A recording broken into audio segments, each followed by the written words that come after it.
Well, it's the top of the hour. Good morning, everyone. This is Matt Goshian. I don't see Michelle Burris, who usually opens this up for us. So I'm just going to get started and say welcome to this morning's AMCC weekly call, where we talk with stakeholders from around the United States who are working to strengthen American manufacturing. as those that have been a part of AMCC for many years, we have these weekly calls. They've been happening back since 2014, building this community of practice of regional leaders. And now we're excited to be expanding it with your help, so more regions around the country can become a part of our merry band. Stakeholders and public and private nonprofit organizations working to strengthen the American project with the cornerstone of American manufacturing.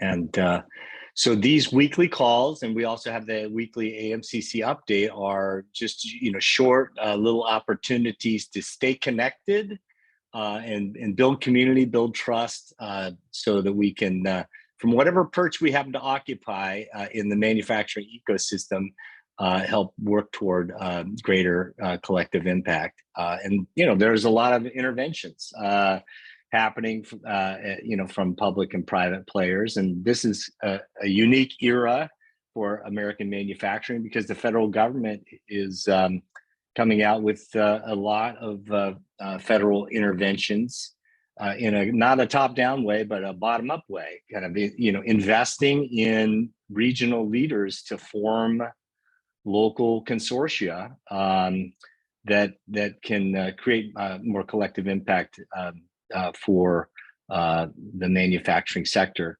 Of course, the biggest new program that we've talked about here on this call for several weeks, and it's in the AMCC update, is the CHIPS and Science Act Tech Hub program. That's got an August deadline, but there's lots of others. We have the Defense Manufacturing Community Program in its fourth appropriation iteration, DOE programs, NSF engines. There's a long list, including, we put this in the AMCC update on Friday about the Economic Recovery Corps, a program to establish 65 fellows around the country, helping to advance this common work that we're doing. So pretty cool. There's a bandwidth challenge, capacity challenge for you and all of us working with this, but it's a good problem, and part of helping to solve for it are staying connected and sharing best practices. And that happens on these calls. We're also doing, as you know, these AMCC roadshow visits. We've visited last week. Our sixth state that we have visited is the great state of Mississippi. We're delighted to learn from their defense manufacturing community. I'm so glad they're now a part of AMCC. And as you read from the AMCC update, we're setting up a lot of these visits. So thanks in advance for your cooperation and collaboration in putting those together. I mean, one of the points of these visits is to learn, share, grow, integrate, move toward measuring and sustaining the momentum to make American manufacturing real strong in the 21st century. So lots of good hard work happening, and which is a nice segue to today's presentation. As some of you might not know, if you're new to AMCC, on these Monday calls, either very informal, some Mondays we have a presentation and discussion afterwards, if we have, to the extent we have time.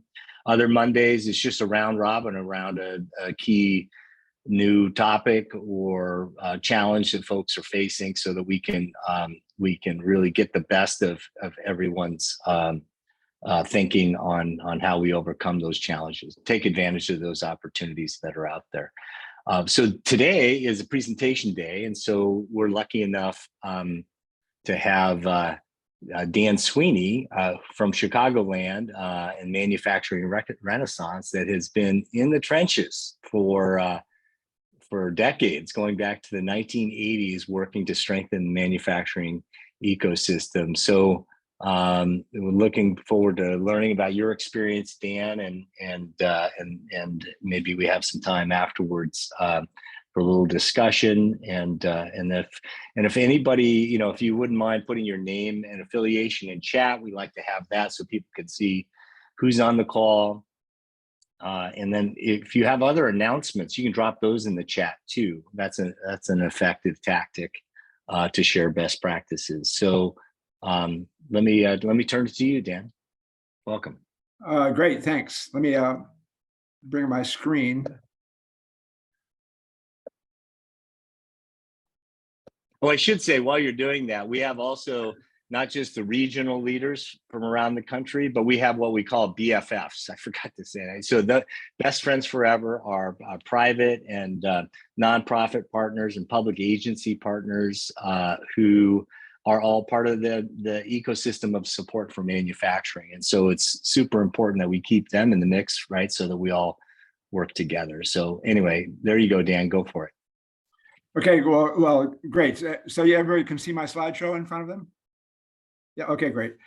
First of all, I'm proud to be a BFF of this network. I also appreciate the work that David and Matt do to keep us going and have these discussions on a regular basis.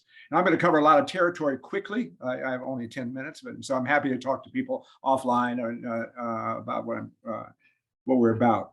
So first of all, this is me. I'm a product of the 60s, and proudly so. I was going to be a veterinarian, but I ended up working in the civil rights movement for SNCC in Georgia in the summers of 65 and 66, and that sort of changed my perspective of the world. I entered the world of manufacturing in 1970. I was a machinist for 13 years, and I was the organizer of Steelworker Local 8787. And in 1982, my company closed. It was a subsidiary of Gulf and Western, and Gulf and Western was closed all 13 of its manufacturing companies. And that was the beginning of the wave of plant closings. In Chicago, we lost 3,000 out of 7,000 factories in the 1980s. And that trend continued into the 90s. And to me, it was those events that happened that just defined what's happening in our communities today. It gave rise to kind of deep poverty, deep exclusion, and political polarization. And at that point, people talked about manufacturing being dead. And I was an organizer. I didn't know the answer to that question. I thought both the left and the right were superficial in their approach. And so I founded Manufacturing Renaissance in 1982 to answer that question. And just briefly, our job, maybe for the first 10 or 15 years, is we were sort of the SWAT team on plant closings. Our interest in manufacturing has always been, both on the impact of companies on communities, for better or for worse. And so we were typically worked for the city government, the state of New York, and for unions, for community organizations, for churches. And when people hear about a plant closing, we'd be brought in to evaluate that company to see if there was a problem that could be solved, or was this a company that really should close. And just briefly, when every publicly traded company we looked at, every large company we looked at, that closed, that put work offshore, did so not because the market required it, because they were really looking for short-term gains. David Roderick, he was the CEO of US Steel at that point. He had Southworks, which is one of the most profitable steel companies in the world. He made a point to say, hey, I'm in this business to make money, not steel. And that's where he shifted production, sold the company, closed the company in Chicago, which devastated to this day the community on the South Side. And we also ran into small companies, companies that had an aging owner, typically white. 99% of manufacturing companies in Illinois are white. And we have people, and the owners of these companies are old men like me who are retiring. And we found that these companies, if you identified them at an early stage, could be a good opportunity for employee buyouts or buyouts by Black and Latino entrepreneurs. We did a study of 800 small companies back in 1989 and found that 40% were at risk of closing only because of the issue of ownership succession. And that study was updated a couple of years ago by the Great Cities Institute. It's now 60% of this sector of companies are in danger of closing only because of the issue of ownership succession. So we now believe, or came to the belief that we probably, if labor, business, government, educators, and so on and so forth had been slightly more proactive, we could have prevented probably 80% of the closings that we experienced. It was a crisis that really didn't need to happen. And of course, I don't need to say the importance to this group, the importance of manufacturing. It's a lot, about the numbers. I mean, the average wage is now $85,000 a year. But most importantly, the multiplier effect is really critical. Each manufacturing job generates on average at least 6 other jobs in the economy, whereas the service sector maybe generates 1 other job, and maybe the retail sector generates maybe a quarter of a job. So manufacturing is the essential foundation for a sustainable society. In the 1960s, sort of during the heyday of manufacturing represented about 25 to 27% of GDP. Today, in the United States, manufacturing, even with the new tales about new production here and there and new development, manufacturing represents only 11% of GDP. Meanwhile, our competitors across the world, Germany is 25% of GDP. It's 25% of GDP in Spain. It's 30% of GDP in China. So from our perspective, we have to rebuild. If we're going to have a sustainable society, and again, that's our interest, we have to rebuild our manufacturing sector. We have to retain what we have and rebuild what we have on a new foundation. So we see, that the current state of manufacturing represents the current paradigm of development, which is the major objective of development strategy in the United States, is the highest financial return for a very small percentage of our society, particularly a section of the financial community, a section of the manufacturing community that's turned to short-term gains, even if it means cannibalizing the productive capacity that we built over the last decades. So this is, the current paradigm has led to the dramatic decline of our society, the gutting of our productive capacity, income inequality, a climate emergency, and polarization in our society. So we now believe, and our organization is focused on really how do we develop a new paradigm of development that places the sustainability and the restoration of our society as its principal objective. And we think, we're sort of going for it. We think the climate is right. We think that it's the idea of system change, of a paradigm shift, is now a mainstream issue because people see from so many angles and across the political spectrum the importance the importance of manufacturing. And even as manufacturing grows, we were sort of warned by Klaus Schwab, who's the founder of the World Economic Forum, that his biggest concern was, quote, his biggest concern is that the fourth industrial revolution will increase the inequality which we have, which means if the people who are making decisions of how we use technology, artificial intelligence, robotics, if people who are making the decisions of how to use those, they will use them really to maximize profit in the short term, as opposed to sustaining our manufacturing base over a long period of time. So we advance an industrial policy that we call Inclusion in Industry 4.0. And so Industry 4.0 gives reference that we welcome and embrace every new technology that exists, and we need to use them if we're going to remain competitive in the global economy. Whether it's robotics, whether it's artificial intelligence, we need to be at the cutting edge of new technologies. But inclusion means that we have to, have an equal priority, an equal investment politically and financially into inclusion, which means, bringing communities of color, young people, the working class communities throughout the country into the decision-making process on manufacturing to mean that the people who are making decisions around technology share our values of community development. So manufacturing really is truly a tide that lifts all boats, not a tide that's going to increase income inequality. Manufacturing has to be seen principally as a way to build communities, not destroy communities. So how do we move towards this new paradigm? So our general objectives is that, first of all, we need to be informed by best international practices, including the Basque Country in Spain, which is sort of the Basque Country gives reference to Mondragon, a small industrial city in northern Spain that is the sort of the Vatican for economic democracy and cooperative development. And when making decisions about manufacturing, we need to include all the major stakeholders in manufacturing, not just the shareholders and decision-making positions. That includes that labor has to be at every table. Manufacturers have to be at every table. We need community and faith-based organizations. We need the environmental movement at the table discussing how we're going to create wealth in this country and build our productive capacity. We need a profound change in education and training that prepares young people for careers in all aspects of manufacturing, not just a pipeline into production, but brings them into careers in engineering, product development, and management, and as we talked about, the issue of ownership in the manufacturing sector. And of course, we need programs like early warning networks, that identify, that aggressively reach out to particularly smaller companies, and identify companies that have challenges like a succession challenge that can be solved by creative attraction of entrepreneurs of color, of labor, and women, and so on and so forth.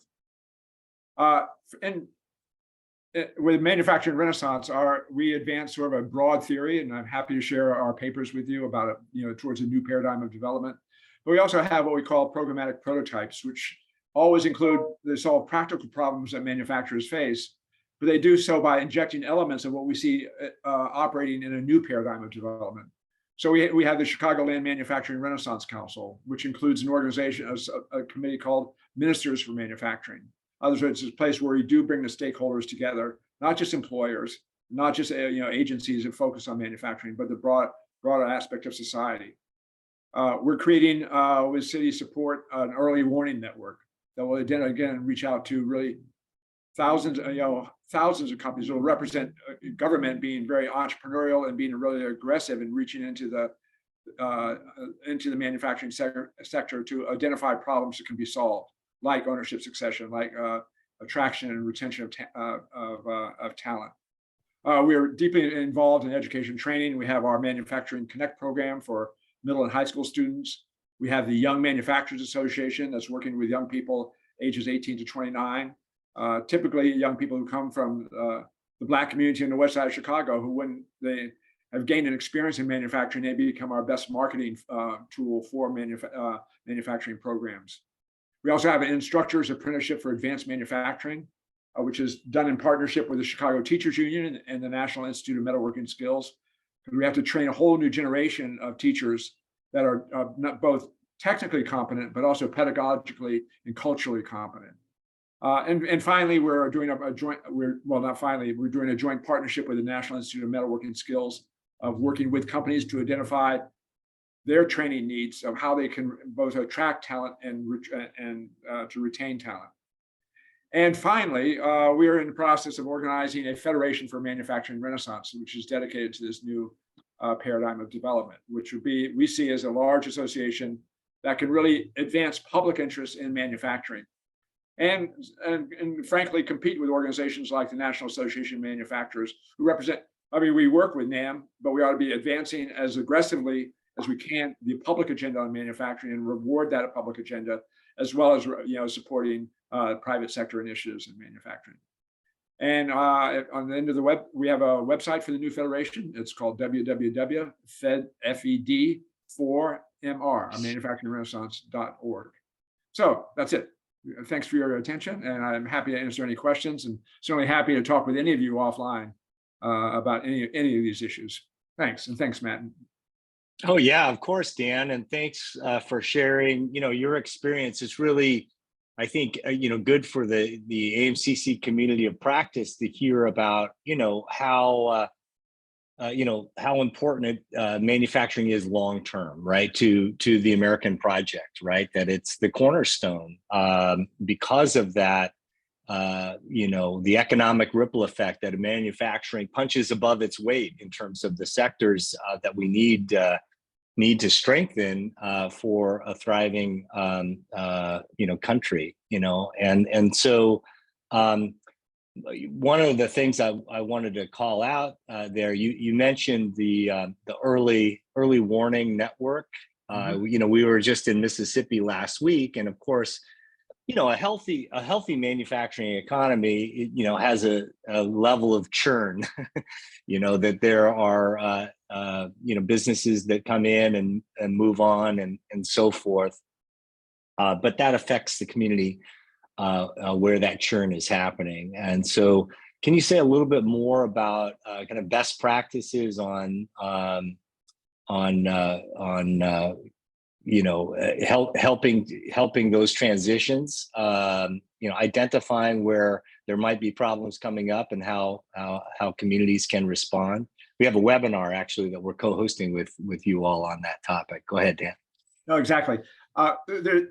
There's two points I want to make. First of all, I want to talk about I think we need to understand and really be informed by best international practices, because at this point, there are practices globally that can have direct relevance to development in our communities. So, for example, one thing we're doing right now is we have a very close affiliation with the Basque Country in Spain. And we now have a new mayor in Chicago, Mayor Johnson, who's open to new ideas. So we're now arranging a partnership between the Basque Country in Spain and the city of Chicago to hopefully with the objective of having Chicago embrace a policy, an industrial policy of inclusion in Industry 4.0. With that policy framework, it then orients resources to be used for things like education. But specifically to your question, I think a key program for any community is to have what we call an early warning network, which means we reach out to companies aggressively. We don't wait to hear the announcement of a company if it's going to move or expand, but we identify these companies by looking at public databases and on the manufacturing sector. But we also reach out to companies through people who serve their employees. So in our early warning network, we work with the labor movement. So I recently met with a leader of the Teamsters Union. He represents 25 locals in the Chicago area. Turns out that 5 of those companies face a succession challenge. They have an aging owner with no apparent successor. Or we have our ministers for manufacturing. So we see a pastor speaking to the congregation in Chicago. Like other communities, we have some large megachurches. They can have up to 20,000 members. And one of their roles can be, not only do they collect an offering and save people's souls, but they can have their members fill out a simple one-page questionnaire, which talks about, well, where do you work? Do you know of a company? How old is the owner? What do they produce? As a way to both have a superior source of information about these companies, as well as involve stakeholders in assessing how companies are being run, how they're being serviced. And so it's a project that serves both companies, serves government, but also serves the stakeholders of those companies, in giving them a new role in manufacturing, of not just being a beneficiary of wages, but also being introduced to the questions of how companies are managed. What is their long-term prospect? And so we do that kind of work. And it's also, we're doing a webinar featuring the work of the Steel Valley Authority. And we're doing 2 webinars on that topic in the future. And Dan, David Van Sicklen just dropped a link to that upcoming webinar. So yeah, that's great. So you can check that out.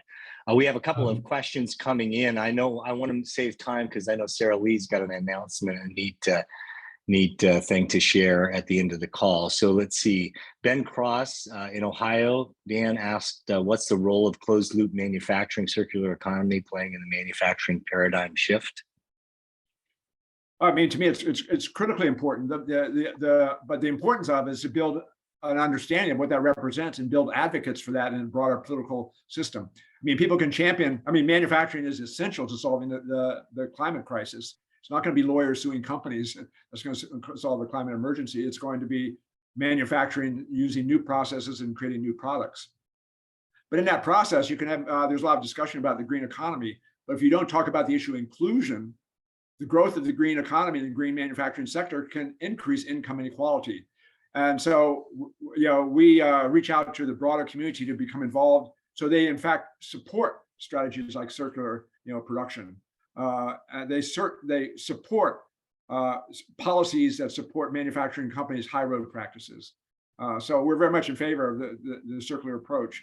Our key interest is to educate the broader public about these choices that can be made in manufacturing and the importance of rewarding choices like circular, production. So here's a question about really kind of the ecosystem approach, Dan. How do you work with manufacturers and the other parts of the ecosystem, the MEP in your area, et cetera? Right. Well, so we have the Chicagoland Manufacturing Renaissance Council, and the MEP is on the executive committee of that, as are 3 different companies. And that's a matter of principle. We always have both manufacturers as well as the labor movement. We also have the Chicago Federation of Labor at the same table.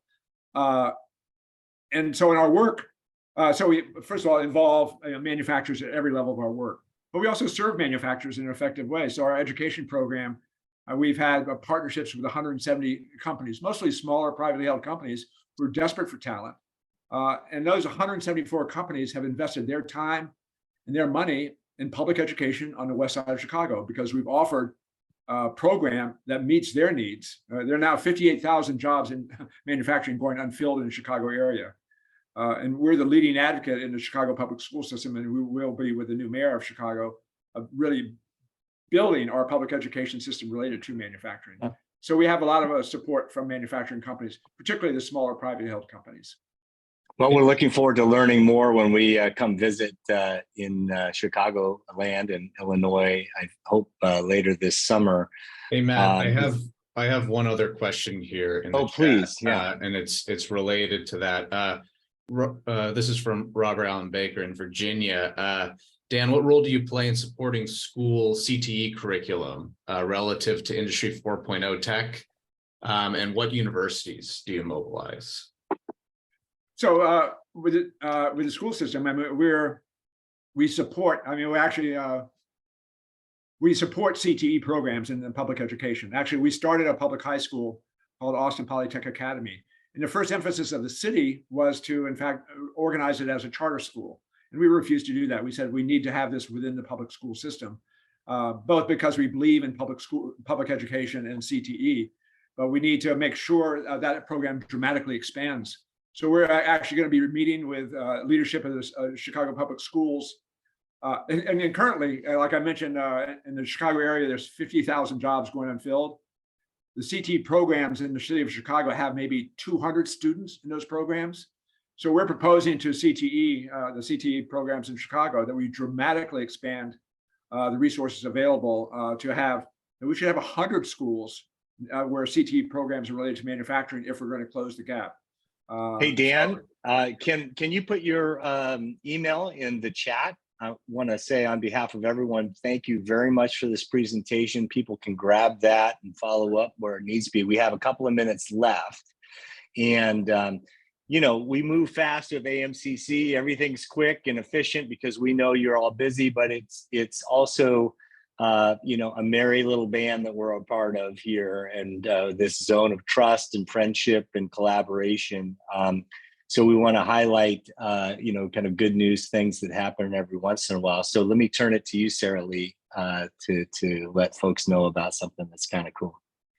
Okay, to Linda Larson with UAMI in Utah, you need to put your screen on, otherwise I'm going to kill you. Maybe not. Everybody should know that UAMI's to Linda Larson was honored as 30 women to watch in the state of Utah. This is a huge honor, and this is one of ours.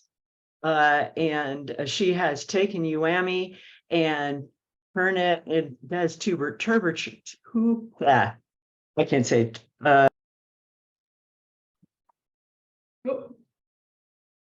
Muted herself. Sarah, I think you're muted now.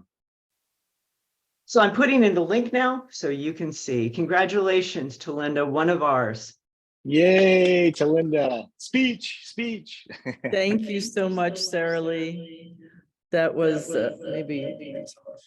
Oh, wait. Working two screens here. Thank you so much, Sarah Lee. That was a surprise.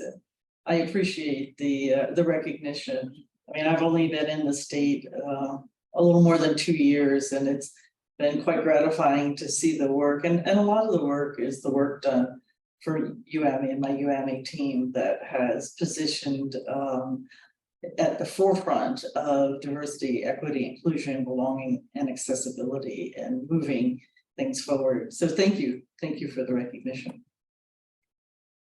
Great, thank you. Well, it's emblematic of a lot of the good hard work that's happening around the country. Thanks for leading the way, to Linda. You're a great leader, not only in Utah, but from your example and your collaboration with other regions, helping us, you know, go on as a country together, as opposed to the race to the bottom that is so emblematic of the 20th century activities. So thank you. Onward. I hope everybody has a good week, and we'll be in touch. Thanks for being on the AMCC weekly call. Bye-bye.